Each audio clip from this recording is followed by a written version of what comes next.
Welcome to Buffering Ping, the fast lane of the buffering podcast, where we're breaking down big ideas and focusing on one sharp topic. And today, we're going to be talking about Shop and how they're marrying a frictionless customer experience with powerful marketing tools.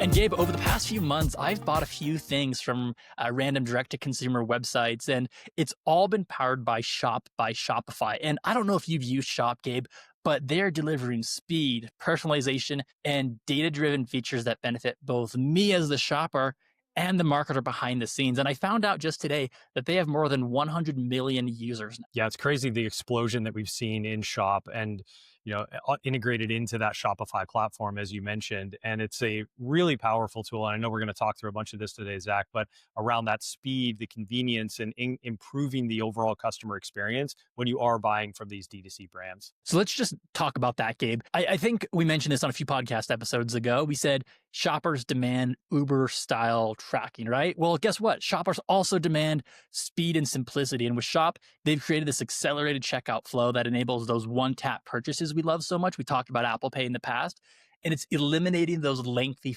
form fields, among other things as well. But I bought a few items this week. Of course, a new case for my iPhone 17 Pro Max. That's a lot to say, but I bought it from this company. It was powered by Shop, and now I've got the Shop app. I can see all my past purchases. I had this highly personalized buyer flow, which we'll talk about a little bit. But I also found some data that Shopify ran on this, and they found that this platform reduces drop-offs, and they're seeing 50% plus more conversions compared to other checkouts, nearly 2 times faster. And as the consumer buying something, this is exactly what I want. Well, you want that ease of purchase, and companies want the ease of purchase too, because if we're eliminating steps from that flow, then the likelihood that you're going to convert is significantly higher. It's the same thing you see with, Zach, you mentioned Apple Pay, PayPal, similar thing. All these companies are trying to do is reduce the amount of friction to go from, I would like to buy this, to I've actually bought it. And if all of that stuff is pre-populated and just readily available, it's going to significantly increase the conversions that these companies are doing. And if we're talking about conversion tracking, like a 1 or 2% difference in a conversion rate can be the difference between a successful business or going out of business. And Gabe, let's kind of dive into this checkout process and the payment process as a whole now. So,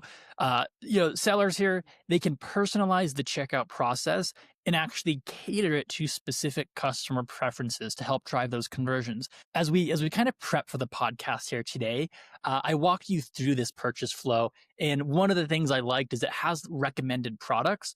And it also later that night, since I added this product to my cart, it did that abandoned cart marketing with a very personalized message about the product I was looking at. And of course, similar products as well. So this whole data-driven personalization is huge. And then with that, you also have the ability to fill in known customer details. So again, using the data we know about someone, log in with your phone number, log in with your email. They already had my payment information, which is good because I keep my wallet. I shouldn't say where I keep my wallet, not near me, but in a very secret, safe place. But then they had all of my shipping information automatically there as well. So with all of this information, with this huge personalized checkout process, they also have the ability to reduce or really avoid abandoned carts. And I think with this one-click payment model, whether it's Shop Pay, Apple Pay, they also have a buy now, pay later, which we should do an episode on sometime.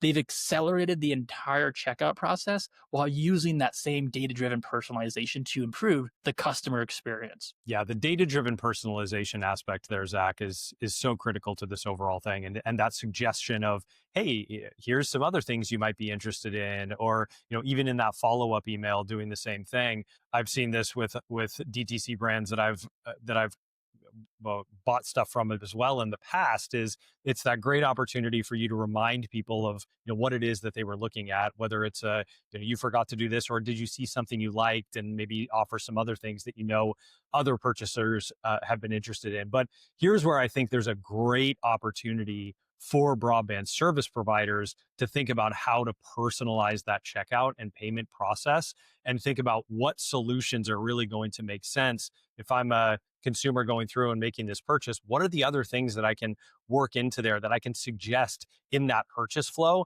that are going to be really relevant for that customer? Yeah. And I think, tip here of the day is not every customer is going to want, Gabe, do I dare say a static IP? But if we have data on our customers who are in this checkout flow, what is going to best resonate with them? Now, as we exit the customer flow, we've already bought something. What happens next? And this is where we shop. And this is not an advertisement for shop. Think about how you can do this in your own business. You can leverage post purchase offers with automated messaging and include additional offers on things like a discount for the next purchase, which it builds a little bit of excitement, Gabe. I told you I downloaded the Shop app and I can see all my past purchases. I can see those recommended next items. I can also see that from the product page during the checkout process, everything is tailored to what I'm looking at, what I've searched for, what I've bought. The data they have with Shop and how they're using that to personalize the experience is huge. Yeah. Yeah. And go back to your example that you just shared there a moment ago around the static IP. We see this very frequently with broadband service providers that they are trying to upsell or cross sell things like a static IP address. That's something that the vast majority of people aren't going to one, know or care about. But let's say that somebody purchases your high end package or maybe a gamer package. A gamer is going to be somebody who understands a bit more about the technical aspects of what it is that they're buying. And so if we think about a personalized purchase process here, that's a great example where you could present that as an option to that gamer group because we know that, again, they're going to be a little bit more technical and might actually be interested in something like a static IP versus somebody who just bought your lowest end tier and probably couldn't care less. Exactly. And just to kind of round this out here, I mentioned I bought something here. So I've got this order tracking, right? And typically, when you have that order tracking, you might save the tracking number. You might go back to your email, click on it, and see where's my package. No, no. With Shop, this is doubling as a marketing touch point. I mentioned the popular products that you can see on the app that personalize for you. You can also see trending products, see your past purchases, and get notifications on what's new with some of your favorite brands. So being able to change that and have that tracking number now as a marketing touch point is huge as well. Well, it gets back to something that we've talked about before on the podcast, Zach, and that is thinking about even the quote unquote mundane activities that happen within the customer journey and how to create powerful marketing touch points around all of those, whether that's the monthly bill, whether that's to your point about the information around when a product is going to ship. But there's a great opportunity for marketers to think about those quote unquote mundane touch points and how to personalize that experience with other offers, other solutions that might be interesting for that particular consumer. And we've talked so much about data and personalization today. And that's really what this ping is about, Gabe. We're talking about how this company is using data to create that exceptional customer experience. And I think with I mentioned your product views, your purchases, the tracking events, all of this data is coming into that single unified profile for a customer. Now, I say that single unified profile because, Gabe, in the broadband industry, this is exactly what we want to do. It's going to allow us to optimize our campaigns and content with that very personalized, very segmented data. Yep, exactly. Being able to pull all of those data points together. And this is something that gets slept on a lot in our industry. But the fact is broadband providers have a tremendous amount of information to allow them to personalize this, provided that they have access to the data and can think about how they're going to leverage those touch points and that data to create more meaningful touch points, I should say.